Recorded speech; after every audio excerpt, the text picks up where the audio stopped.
Hi, welcome back to Nana's Cookery. And today we're going to be doing something that I do every year because every Christmas morning we have breakfast at my daughter Kathy's. She makes a wonderful breakfast and I bring buns. So for years I've been making cinnamon buns and crumb buns. When I say cinnamon buns, Philadelphia cinnamon buns, that always means sticky buns. I used one recipe for years and then I came across this one in Made to Heater's book of Great American Desserts. I think that's also in reissue now, and it's under cinnamon buns. I don't use her whole recipe, but I do love the dough, and the dough has mashed potato in it, which just makes it really nice and moist.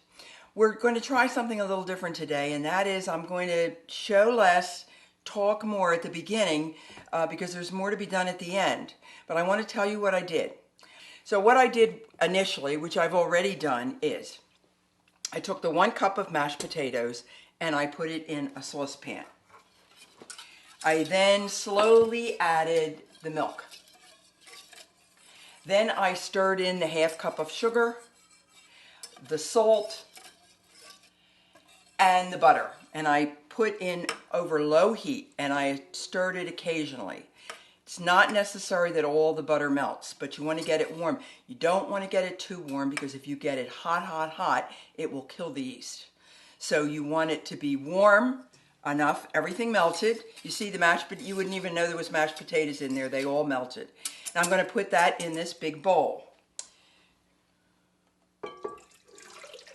Now I put the yeast over the sugar, over the warm water. You put that extra tablespoon of sugar over the top.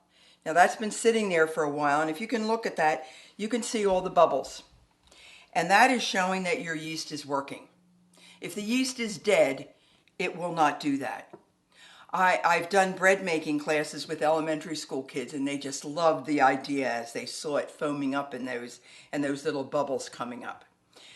Now, the egg was put into a cup and stirred with the vanilla. So now I'm going to put both of them in the bowl with the other mixture. The yeast has been sitting there about 10 minutes because it does take a while to see, but you can see all those bubbles, so I know it's active yeast. That's the important thing, that it's working. Now, this mixer has a dough hook. I think most standing mixers now do have a dough hook attachment, and it's certainly worthwhile for bread because the regular paddle will simply not work once you get a lot of flour in there.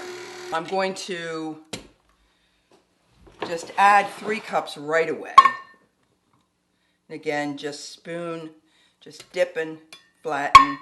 And in bread, it's not as crucial for the exact measurement of flour usually because you're more interested in a certain feeling at the end than you are that you got that certain amount in. So that's what you're looking for. I don't want to put it all in at once, it would just be too much for it. Flour, and we now have a very sticky glutinous mass in there.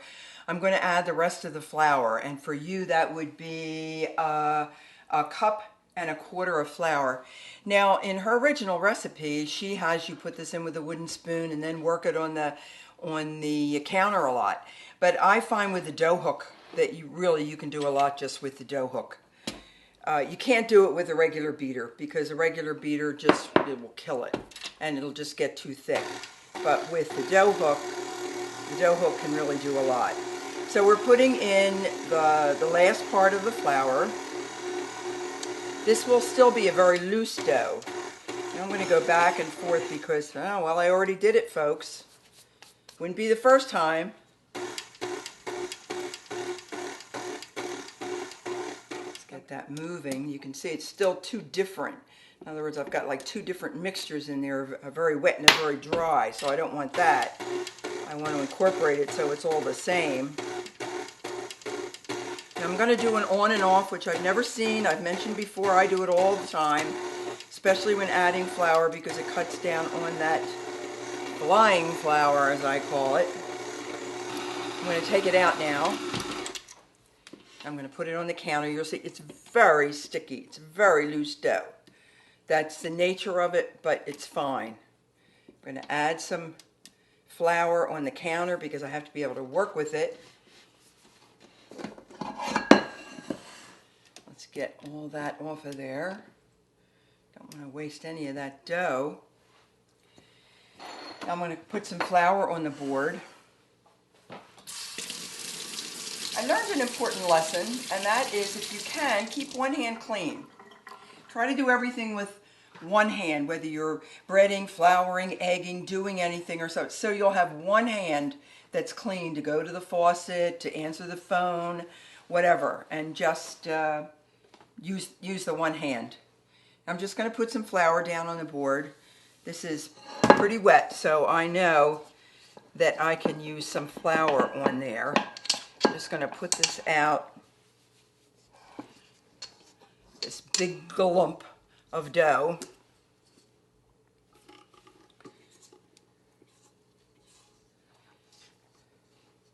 Sticky buns are very popular in the Philadelphia area, cinnamon buns.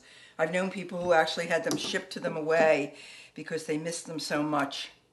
Now when it's all risen, what we're going to do is roll it out. We're going to fill it with butter, brown sugar, cinnamon, and raisins. What's not to like? And then we're going to finish it two different ways. I'm going to do a cinnamon bun with the sticky bottom, and that's going to be syrup on the bottom of the pan. And then the crumb buns is crumbs on top. It's the identical dough. It's just a different way of working with it. Now you can see, as sticky as that was, look how easily it moves now. It really does move. I mean, it's not all that sticky, and yet it's very loose. You know, just a very, very loose dough.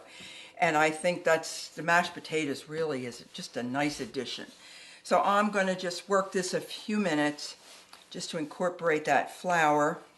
But as you can see, the dough hook really did the kneading. I mean, I did very little. If you're a bread maker, you know how long you used to knead. In fact, this says kneaded for about 5 minutes, another 5. Forget it. I don't. It's just going to be a few minutes, and it's fine. It's all incorporated. It's all smooth. We're going to put this in a buttered container to rise. I'm just going to put it over here, and I'm going to take a little extra butter and rub it on top. I'm going to use both hands for this. I don't want a skin to form on that dough while it's rising. We're going to let it rise until it's double in size. Well, the dough is risen. You can see it's really nice and high. I'm going to take it out. Had a funny thing when I taught elementary school students how to make bread. I went and I said, did you ever go up into your room and you were so mad and you just went in and you just punched in your bed, and the kids are so shocked because they think you were in their room. But you punch down the dough because it's risen, but now we're going to bring it out. You can see it's very loose, but it's not really wet, so that's really good. Now I've entered the realm of the old ladies who cook who don't use a recipe. I am so precise in everything I do because I'm not a natural cook. But I realize I've made this so many times over the years. I just take out the butter and the brown sugar and the cinnamon and the raisins and I just let it fly. So I'll try to keep track of what I'm doing so you can keep track. I'm just going to put down this dough, and actually I don't even think I'm going to put flour under it because it seems like it's moving really well. And so I'm just going to leave it that way. And I'm just going to roll it, try to keep it in maybe a rectangular shape. And I'm just going to really roll it out as thin as I can, because that means then I can put more stuff in it. But you can see it's just a wonderful dough. Another time I'll show you a coffee cake that is not yeast raised, that you can have on your breakfast table like in less than an hour, that's a crumb top, that's really good. And if I want something quicker, I'm more likely to do that if I get an urge at night or for something quick. So we're just going to roll this out. And now this is where I just start doing.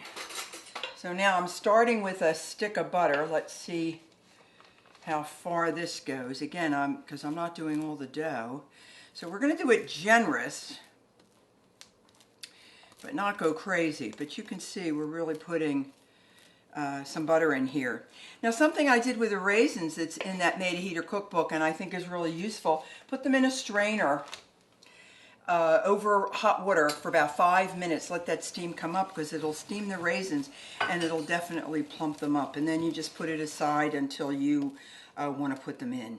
I'm just going to take handfuls of brown sugar. This is how precise this is. And I'm going to kind of sprinkle it all around.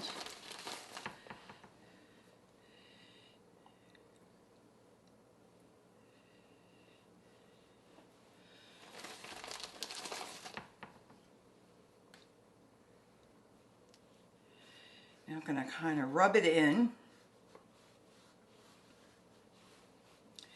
Now I'm going to be very generous with the cinnamon. You'd be surprised. They are called cinnamon buns for a reason. So you do want that cinnamon in there.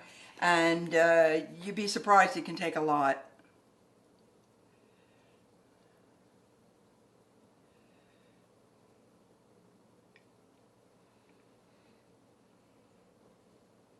Now I'm going to take those raisins that I put aside. Here they are. And again, better wash that hand. That is a constant thing in cooking. Washing your hands in between, making sure you're not getting too many things together that don't belong together. And so I'm just going to, again, you'll kind of have to keep track. I didn't really measure these. I would just say generous unless you don't like raisins, and then of course you don't have to put any. Now what we have to do is we have to roll this. And I'm going to roll it this way. I'm just going to roll it in towards itself.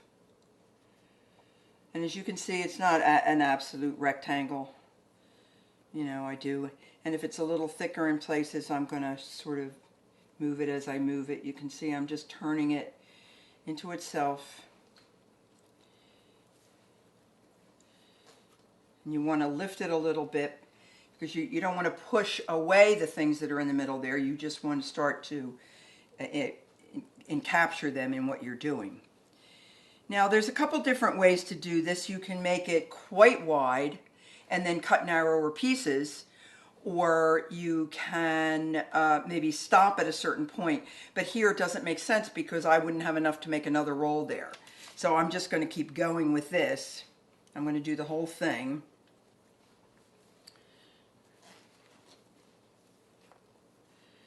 And now, because I have to cut it, I don't want to cut it on my Cookery counter. I have a Cookery cutting board, however, that I use all the time. So I'm just going to shift. I'm going to shift the roll over to there so that I can, and I'll do it in a smaller piece, so that I can just get it over there on a cutting board, because now I'm going to use a sharp knife to go through. And you certainly don't want to do that on a counter that can't take cutting. I'm just going to cut off that little end. And now I think I'm going to do, now remember, they're going to double again. So this is not going to be the finished size of the bun. The bun is going to be larger. But I think this is about the size I'm going to do it. Now I have seen recipes where you take string and do it and forget it. I mean, I got to do this in a timely fashion. Sewing probably works the best. But you can see it's a nice roll there in the middle. There's nice filling, should be nice flavors. I'm starting to sew and then I'm kind of pushing, so we'll see how this all works.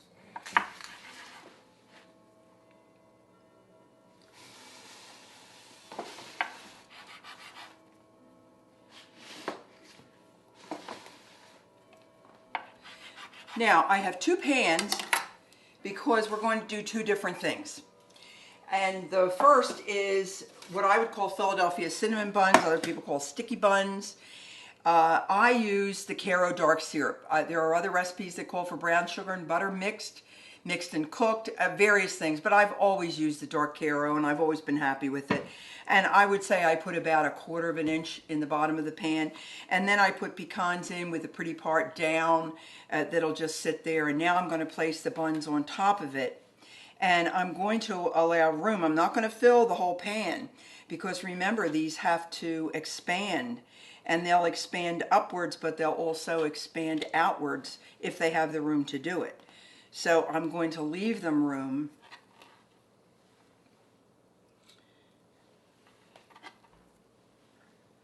We're going to set that aside, and that's going to rise for about an hour.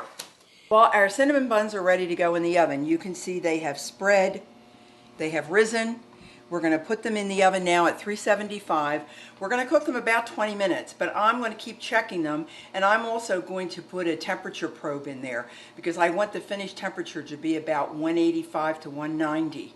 You can't always tell by the look of a bun, so the temperature probe is very good for that. We're going to take the cinnamon buns out, and I've just put the probe in the crumb buns. I think it usually takes them a little bit longer because that crumb sort of insulates it. And as you can see, I got some more buns out of that recipe. Altogether with the recipe and a half starting, I got 2 9-inch, 2 8-inch, and like a 7-inch extra.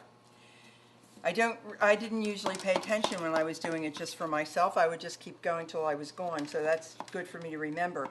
I'm going to do a knife around to loosen the buns in this. I'm going to turn it out because now the bottom is going to become the top, and as you can see, everything is grown together. But I'm also going to have foil here because there is going to be syrup that's going to be very hot and be very loose right now. Now, as it cools, that will change, and the sticky part will become more solid. But right now,